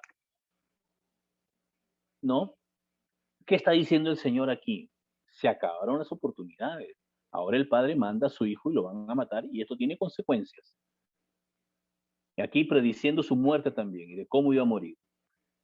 Y aquí hay un paralelo interesante entre cuando el Señor abandona el templo, después de decir lo que le va a pasar en Mateo 24. Entonces, la destrucción del templo descrita en Mateo 24, o sea, Cristo como Dios hecho hombre, la gloria de Dios, porque Juan 1:18 dice, y vimos su gloria como la del unigénito del Padre, hablando de Jesucristo, Juan 1:18. O sea, Jesucristo manifiesta la gloria de Dios. Y Cristo, al salir del templo, al decir todo lo que le va a pasar al templo, Cristo abandona el templo. Y este es un paralelo, y esto lo entendían muy bien los judíos, un paralelo de Ezequiel 10, cuando la gloria de Dios abandona el templo. ¿Y qué pasa con eso, con esa visión? ¿Cuál es el mensaje de Ezequiel al pueblo de Israel? Porque los israelitas creían que el templo estaba allí, por lo tanto Dios iba a defenderlos porque el templo era la presencia de Dios. Pero al Ezequiel ver esa visión y comunicarle al pueblo, decir que la gloria de Dios abandona el templo, los deja a merced de los juicios que Dios ha emitido ya con Jeremías y con Isaías, de que otros pueblos van a venir y van a destruirlos. ¿Ven? Y esto pasó con Jesús también. Cuando Jesús predice la destrucción del templo y él sale de ahí, es un paralelo con Ezequiel 10, cuando también la gloria de Dios abandona el templo. Continuamos. ¿Quién es Israel entonces? Bueno, Romanos 11, no voy a leer todo, pero básicamente, hermanos, el pueblo de Israel actualmente, o el Israel actual, que es una continuación, no hay un corte, sino que es el mismo pueblo de Dios, pero ahora compuesto no solamente por judíos, sino por judíos y gentiles. Por eso que Gálatas dice, ya no hay judío ni gentil, ya no hay mujer ni varón, ni esclavo ni libre, sino que ahora todos son uno en Cristo. Entonces, el pueblo de Israel actualmente son todos aquellos que han sido justificados por haber creído en Cristo Jesús. Pablo ya hemos visto en todos los pasajes que todo aquel que es de la fe es hijo de Abraham. No es israelita el que es israelita externamente, sino el que es de corazón, el que ha creído en Jesucristo, el que ha sido justificado por la fe en él. Y en Romanos 11, 1-24, ese tema del remanente, que habla del remanente, está presente desde el Antiguo Testamento. Tres cosas importantes aquí. Dios es justo y no hace acepción de personas. La relación que tenemos con Dios no se basa en obras, sino en pura gracia de Dios. Ser soberbio, porque esto de ser mesiánico, en cierta forma, le da como un aire de orgullo a estas personas, ¿no? Y se creen, por ser judíos, creen que tienen un plus adicional que los que no son judíos. Y ser soberbio espiritualmente es un pecado grave. De alguna manera estos judaizantes tienen algo de superioridad sobre los que no creen como ellos. Y por último, mis conclusiones. Siguiente. Primer lugar, Dios no hace acepción de personas. Ya hemos visto en los pasajes citados, especialmente en Gálatas, ya no hay judío ni griego, ni hombre ni hombre ni mujer, ni esclavo ni libre. Todos son uno en Cristo. Entonces, ser judío no te hace superior a los demás. Vamos a suponer que algunos de ustedes sean judíos de raza o que tengan un ancestro judío. Pues ahora, hermanos, resulta que tanto si es judío o no judío, para ser parte del pueblo de Dios, tiene que creer en Cristo. El judío como el no judío. Y más adelante, en Romanos 9, 10 y 11, que trata el asunto de Israel, el único plan pendiente que tiene Dios con ellos es la salvación. Y va a ser la salvación a través de Cristo, no por ser judío. Entonces, eso es lo que Pablo trata en los capítulos 9, 10 y 11, que el tema del remanente, el tema de quién es realmente Israel. Pero él como judío se duele de su pueblo y dice, pues, pero no, Dios no ha desechado a su pueblo. Entonces, ¿cuál es el plan pendiente que hay en Pablo? El único plan pendiente que hay es que ellos tienen que creer en algún momento en Cristo Jesús. Y se van a salvar no por ser judíos, sino por creer en Cristo Jesús. Punto número 2.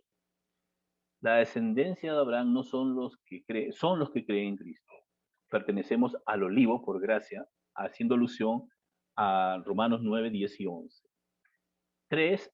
El movimiento de los judíos mesiánicos, en su gran mayoría, es otro evangelio. Y esto, hermanos, tiene implicaciones con respecto a la salvación.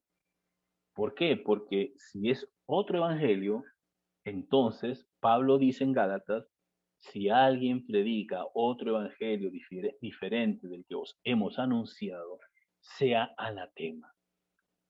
Y si algún ángel del cielo viene y les predica otro evangelio diferente del que os hemos anunciado, igual, sea anatema. Entonces, y como vimos en las primeras diapositivas, para ellos, ciertamente, para los mesiánicos, ciertamente el asunto de la salvación o de la relación personal con Cristo no es importante, y la salvación tampoco, porque es suficiente para ellos el cumplir ciertos ritos, ciertas leyes, que tener una relación con Cristo, que es la cabeza, y así la cabeza me nutre a mí y voy creciendo en función de esa cabeza que es Cristo Jesús. Y por último, 4, es aceptable que creyentes racialmente judíos, quienes han aceptado a Cristo como Señor y Salvador, guarden prácticas que son propias de su cultura. Aunque hay que acotar que ellos creen en Jesucristo, han aceptado a Jesús como su Señor y Salvador, y aunque dicen Yeshua Hamasías y todo, pero ellos han aceptado a Cristo, solo que guardan la forma externa para, con el propósito de acercar a otros judíos al Señor.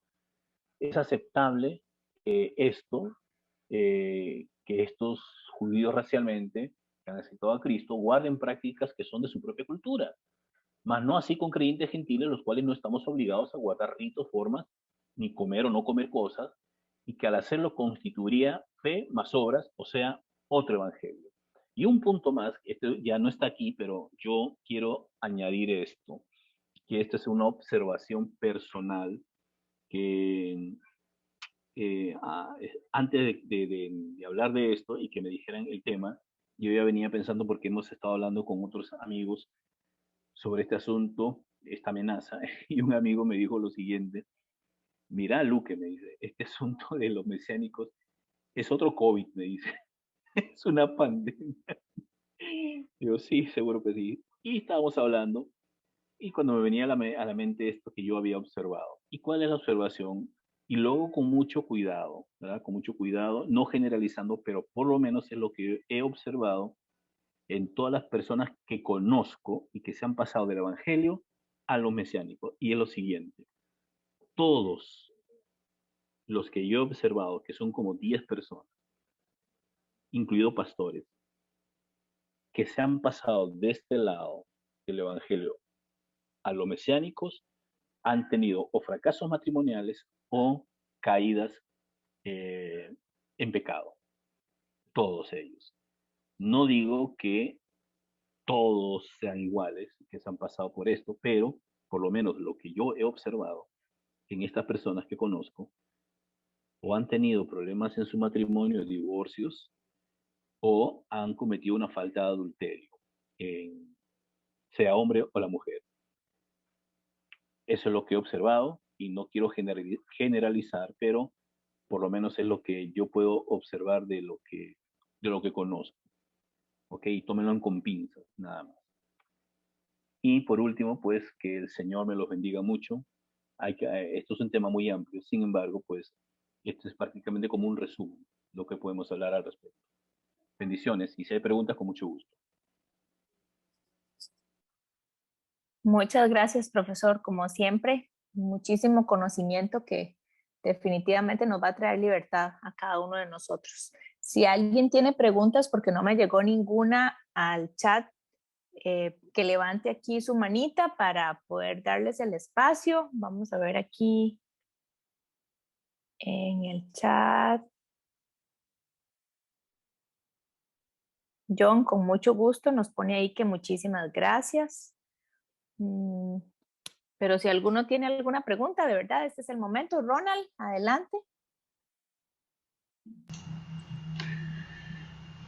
Shalom, José Luque, Baruch Atah Adonai. Vea, sí, muy interesante, definitivamente que hemos sido advertidos bíblicamente sobre estas prácticas de judaizar, ¿verdad? Pero es muy interesante también entender la diferencia entre judaizar, y ya usted lo dijo muy claramente, lo que esto es un tema como para un semestre. Es diferente decir judaizar, ¿verdad? Que tiene que judaizar a aquellos judíos que querían someter a los nuevos cristianos a todas esas tradiciones talmúdicas, como bien lo dijiste, ¿verdad? Y que Jesús tanto lo debatía con ellos, ¿verdad? Porque decía, ustedes que imponen cargas pesadas al pueblo, ¿verdad? Y por eso él dice, vengan a mí porque mi carga es ligera y mis mandamientos son fáciles de cumplir.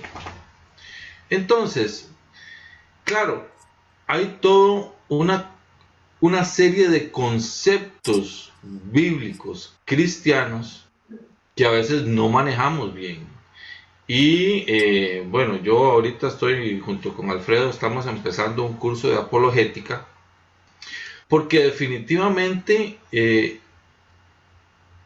en la iglesia necesitamos más de este tipo de cosas para poder tener una mejor percepción de algunas cosas. Yo, por ejemplo, me gusta mucho la parte no judaizante, pero sí la parte de las raíces hebreas, que eso es otra cosa, no nada tiene que ver una cosa con otra. De las raíces hebreas, porque sí creo y considero que la iglesia se ha alejado de esa parte. ¿Y por qué lo digo? Bueno, ahora estamos hablando de las fiestas bíblicas. Las fiestas bíblicas tienen toda una connotación histórica, cultural y profética, ¿verdad? La Pascua, por ejemplo, ¿verdad? Y nosotros como cristianos a veces nos cuesta mucho cuestionar ciertas cosas y asumimos verdades o asumimos encabezados como verdades. Y entonces, por ejemplo, no nos cuestionamos o no cuestionamos por qué celebramos la resurrección viernes y domingo cuando no hay ni 3 días ni 3 noches entre viernes y domingo. ¿Qué pasó? ¿Por qué se celebra la cuarentena? ¿Por qué se celebra la Navidad el 25 de diciembre cuando bíblicamente no es así? ¿Por qué por qué no podemos o por qué pensar en hacer un memorial, un recordatorio de aquellas fiestas bíblicas que bien lo dice Pablo, que son una sombra, ¿verdad? Y que el cuerpo es Cristo, ¿verdad? Una sombra y que el cuerpo es Cristo, porque sin el cuerpo no hay sombra, ¿verdad? Entonces por eso él dice que todas esas cosas son una sombra profética de lo que ha venido.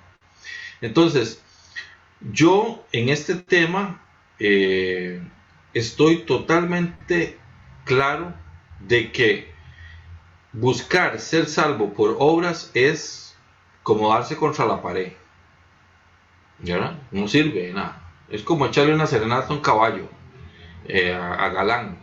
No sirve de nada. Pero definitivamente en la Biblia nos habla de que si nosotros somos verdaderos hijos de Dios, dice que aquellos que me aman guardan mis mandamientos. Entonces, yo pregunto muy abiertamente, ¿y el cuarto mandamiento? ¿Qué pasa con el cuarto mandamiento? ¿A dónde lo dejo? Entonces, por ejemplo, ¿verdad? Entonces, yo me pongo a ver, sí, hay un traslado de tradición o un traslado de la costumbre de sábado a domingo. Y en el Antiguo Testamento encontramos más datos, es lo que yo encuentro, más datos de reuniones en día de reposo que en reuniones en primer día de la semana. Más datos, estoy hablando de datos bíblicos. Entonces, yo siempre me he cuestionado esto y todavía no he encontrado quién me diga en la Biblia en qué momento se cambia el día de reposo de sábado a domingo. Cuando Jesús instaura o cuando Dios dice, no, ya lo que yo dije aquí allá, que el día de reposo era sábado, ya no. Inclusive, ya digamos, mucha gente lo dice, como lo dice usted muy bien, don José. El domingo celebramos la resurrección, pero no el reposo. El domingo celebramos la resurrección, el día en que Jesús resucitó. Y es un día que se observa, pero el día de reposo yo no encuentro bíblicamente donde me diga que hubo un cambio. No lo encuentro. Ahora, hay que entender muy bien que los días bíblicos son de tarde a tarde. Por lo tanto, cuando Jesús resucita, por ejemplo, no es el domingo, es el sábado después de las 6 de la tarde, después de la caída del sol.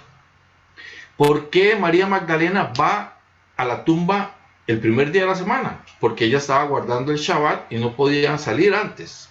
Entonces ella va hasta el primer día de la semana.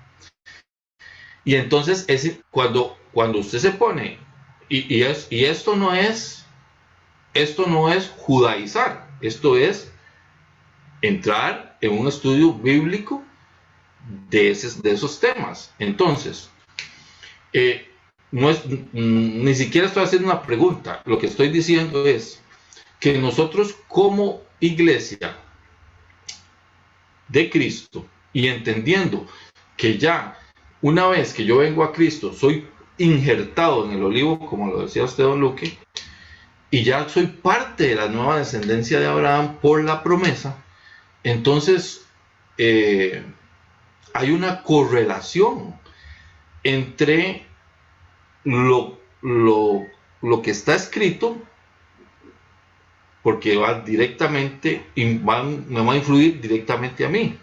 Entonces, cuando el novio está preparado para la reunión, ¿dónde está la novia? Es la pregunta, entre muchas otras. Pero digamos, eso es un punto de vista muy mío. No le echo los clavos a don Carlos ni a nadie, a don Luis José. Es un punto de vista muy mío. Muchas gracias.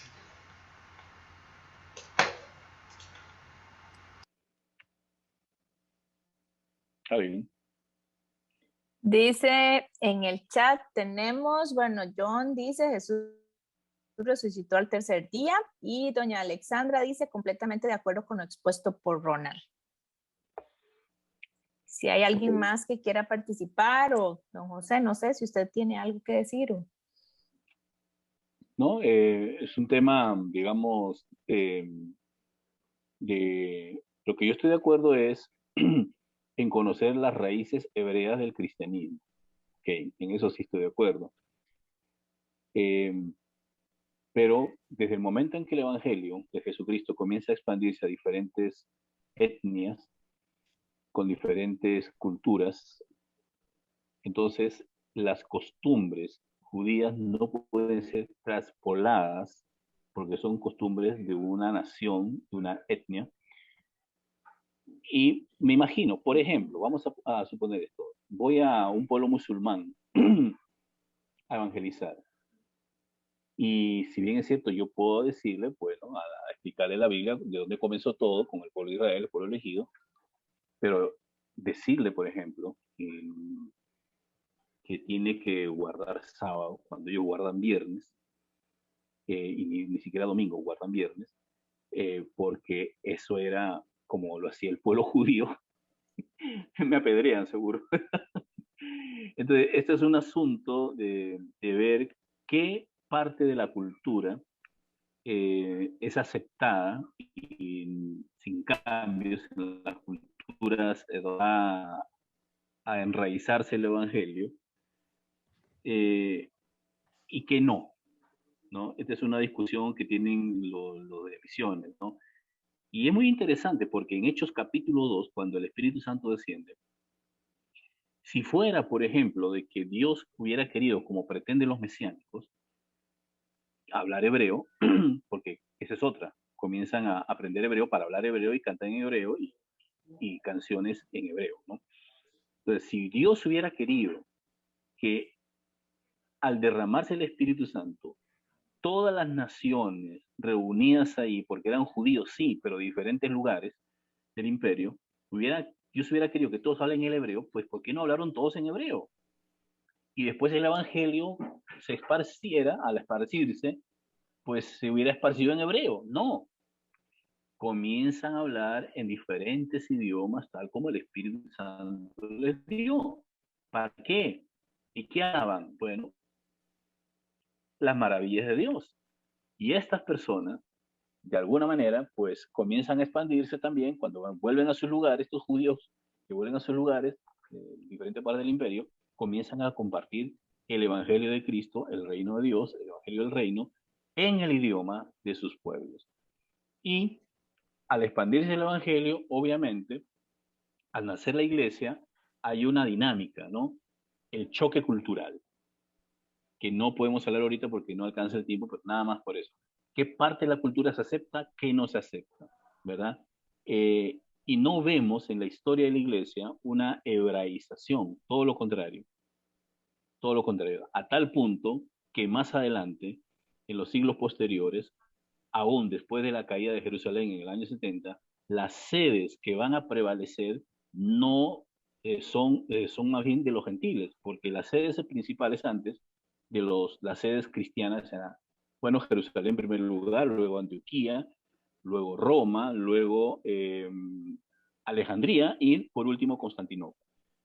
Cae Jerusalén en el año 70 y se esparcen y muere también el último apóstol, entonces Jerusalén casi que queda en nada. Y todas las sedes principales de la iglesia en el imperio van a ser prácticamente gentiles, de Oriente ciertamente, pero gentiles, excepto Roma, que era del lado occidental. ¿Qué le quiero decir con esto? Pues bueno, que ahí vemos cómo el cristianismo fue, digamos, esparciéndose en lugares gentiles y con las propias culturas de ellos. ¿Cómo nos damos cuenta de eso? Con su liturgia, con su culto, con su propia cultura, con su propio idioma, ¿no? Que creo yo, y en eso sí estoy de acuerdo con Ronald, en el sentido de que tenemos que conocer las raíces hebreas del Evangelio, tenemos que conocer, eso sí, ¿no? La ley, Pablo dice, la ley viene de los judíos, y Jesús dice, la salvación viene de los judíos. ¿Estamos de acuerdo? Y hay que conocer el trasfondo del Antiguo Testamento, en el contexto en que se dieron la ley, los profetas, etcétera, etcétera. Y porque es nuestra herencia, en eso sí estoy de acuerdo, es nuestra herencia.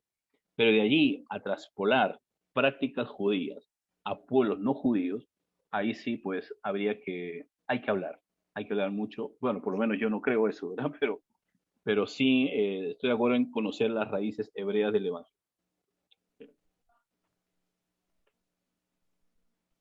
¿Alguien más que quiera participar?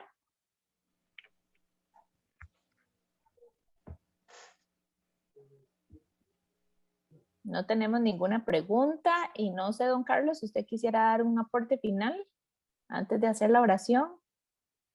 No. Don Mario Rueda nos está levantando la mano. Entonces, don Mario, adelante, le damos el espacio. Gracias.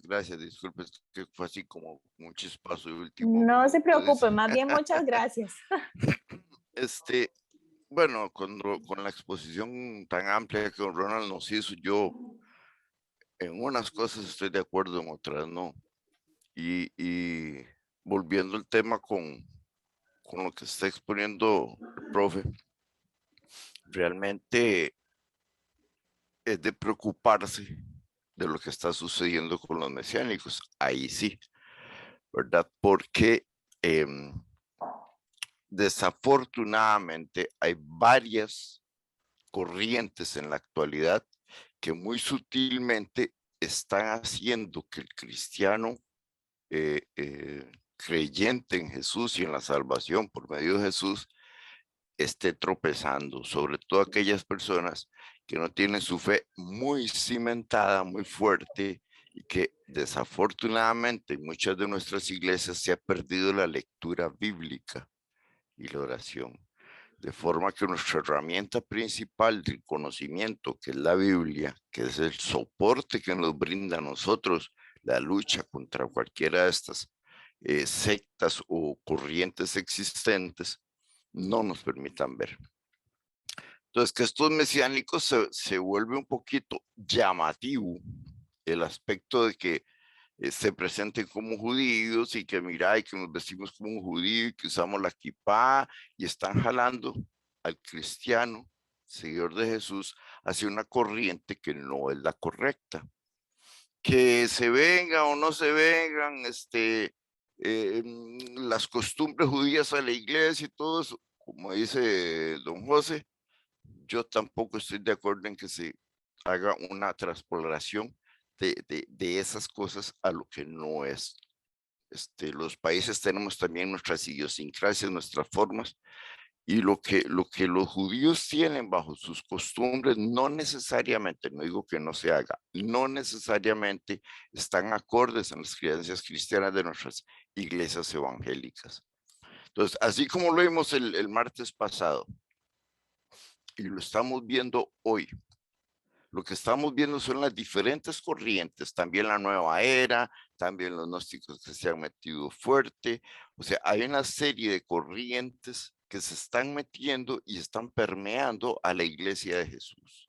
A los que somos cristocéntricos, a los que somos creyentes y los que tenemos nuestra fe. De forma que se está llevando a cierto grupo de personas muy sutilmente fuera del camino del Señor.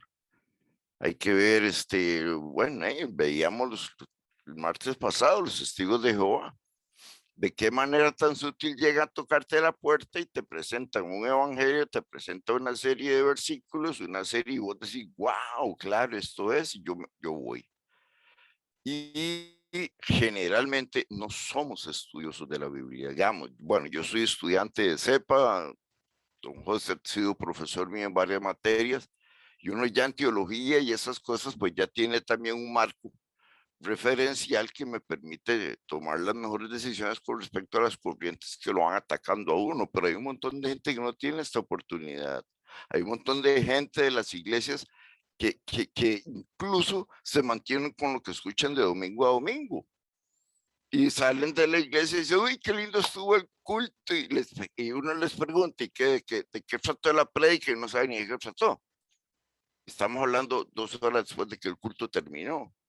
Entonces, igual, ¿cómo podemos nosotros, como cristianos, mantenernos en la fe y luchar contra estas corrientes de testigos de Jehová, los mesiánicos y todo este montón de grupos que nos están atacando si ni siquiera leemos la Biblia?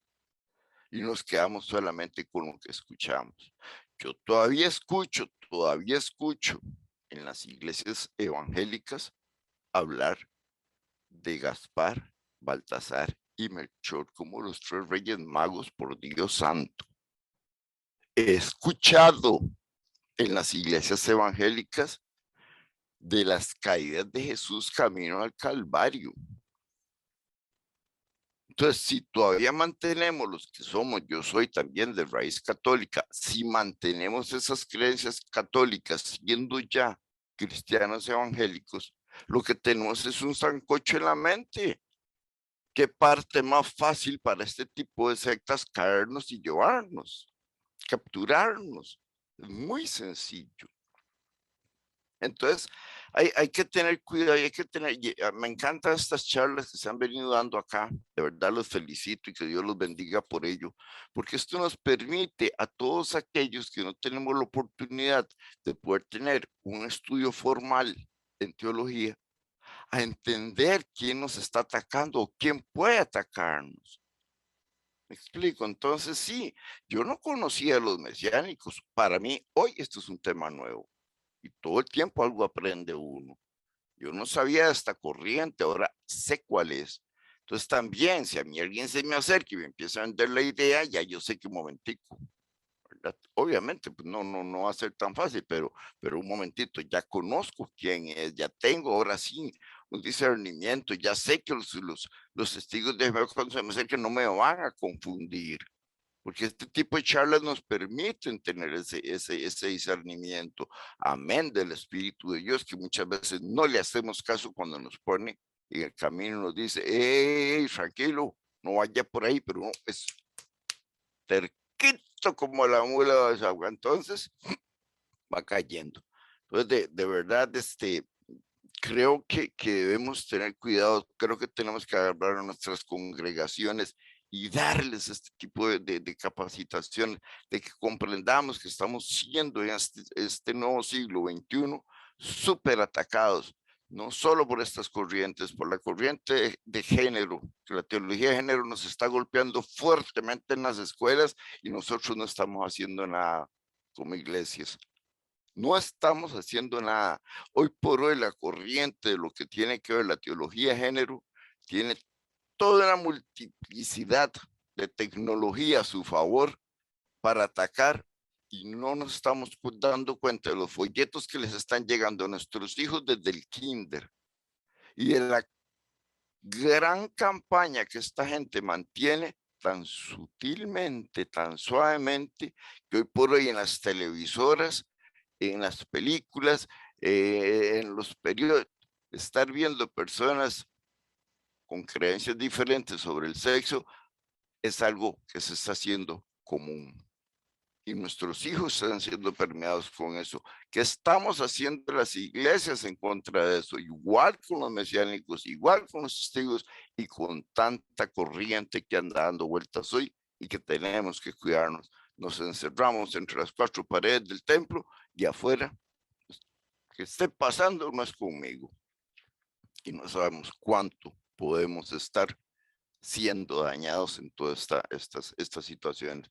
Y es bueno saber, es bueno aprender y es bueno estar al tanto de lo que está sucediendo. Ya prediqué, estoy tocado, dice el profe, estoy tocado.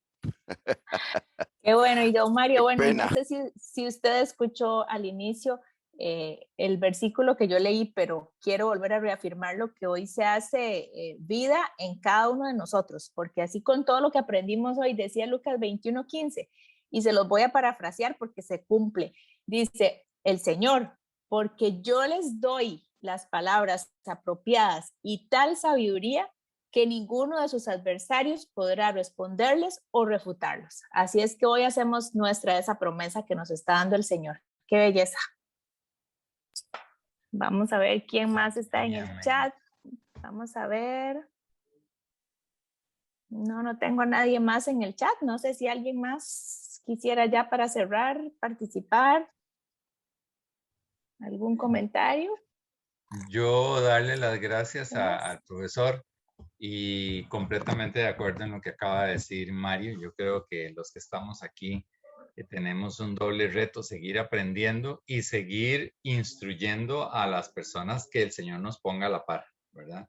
Porque va a ser bastante gente en un mundo que ofrece una gran variedad de falsas enseñanzas. Esta luz del Señor, como decías en esos versículos, esa sabiduría del Señor la tenemos que procurar nosotros ardientemente. Así es que, bueno, que esto sea el inicio de una seguidilla de de charlas y donde tal vez algunos temas los profundicemos un poco más con nuestras congregaciones. Así es que estamos echando para el saco, profesor, a ver qué sale de aquí, ¿verdad? Y don Ronald tiene a cargo la oración final. No, yo por mi parte los felicito y sigan adelante. Amén. Muchas gracias. Esperamos contar con usted para que nos guíe y ya va a ser más gente de otras congregaciones que nos unamos a tener esta oportunidad. Adelante, Ronald. Ok, vamos a orar y quiero, antes de orar, leerles un versículo que es una promesa que viene en Oseas 2, 16 y 17, porque tiene que ver mucho con lo que estamos aprendiendo hoy. Y Oseas es un profeta menor que habla sobre los castigos y la restauración de Israel. Entonces, Oseas 2:16 dice: en aquel día, afirma el Señor, ya no me llamarás mi Señor, o Baal, que es lo que dice el texto, sino que me dirás, esposo mío. Te quitaré de los labios el nombre de tus falsos dioses, y nunca más volverás a invocarlos. Esa es una promesa que el Señor Dios puso ahí, y esos días en que ya nuestros labios serán purificados están aquí. Es esto, es estudiando, es aprendiendo, es haciendo un discipulado en que ya empezamos a dejar esas costumbres pasadas y ya no vamos a decir más el nombre Baal, sino que vamos a decir el nombre del esposo. Y es ahí donde quiero que oremos en ese sentido. Entonces, Señor, te damos gracias, oh Padre Santo, en esta noche por la bendición que nos das de poder venir juntos a aprender de tu palabra, oh Dios.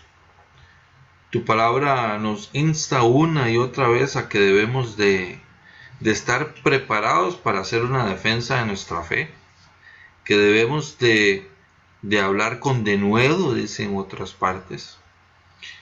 Señor, así que te damos gracias porque estos espacios son importantes para que ese objetivo sea cumplido. Yo te doy gracias y quiero pedirte, oh Dios, quiero clamar, oh Señor, porque sigas derramando una bendición, para que sigas derramando, oh Dios, esa sabiduría que viene de lo alto y que es el temor a ti sobre nuestro hermano don José Félix Luque. Gracias por su ministerio, gracias por su vida, gracias, Señor, porque un día lo pusiste en nuestro camino.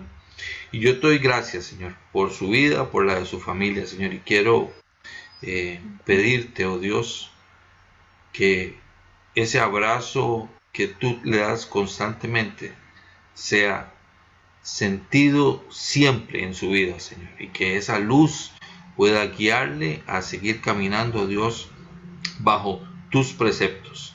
Así que quiero bendecir, Señor, a don José Luque y también a cada una de las personas que estamos aquí en este momento, oh Señor. Tú conoces nuestros corazones, tú conoces nuestras inquietudes. Tu Espíritu Santo has empezado este mover con esta inquietud de aprender más, porque entendemos que es en la profundidad contigo donde suceden los milagros, donde sucede la revelación, y es hacia ahí donde queremos caminar, oh Dios. Alabamos y bendecimos tu santo nombre. Gracias, Padre Santo. Amén. Amén.